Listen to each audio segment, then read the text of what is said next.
Les deux projets de loi approuvés par les deux chambres du Congrès ont maintenant été envoyés à la Maison-Blanche, où le président Donald Trump devrait les promulguer.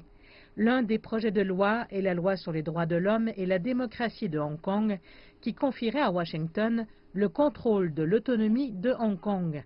Un deuxième projet de loi permettrait au Congrès d'interdire l'exportation de certaines munitions anti-foule aux autorités hongkongaises. Un certain nombre de critiques à Hong Kong ont qualifié de deux poids, deux mesures l'adoption de la législation américaine. Au cours des derniers mois, nous avons constaté que les membres du Congrès américain à l'origine de cet acte avaient fait des commentaires injustes sur la situation à Hong Kong. Ils semblent ignorer les actes de violence qui se produisent presque tous les jours. Et la Commission des droits de l'homme des Nations Unies a parlé de cette violence et elle a condamné de telles actions.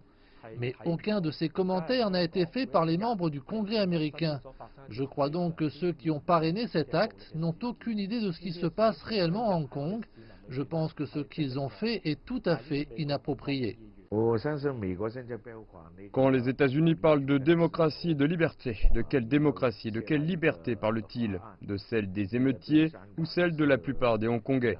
Les États-Unis ont maintenant adopté un projet de loi qui équivaut à donner leur soutien aux émeutiers, à leur liberté et à leur démocratie. Il ne tient pas compte des droits de l'homme et des libertés fondamentales de la plupart des Hongkongais.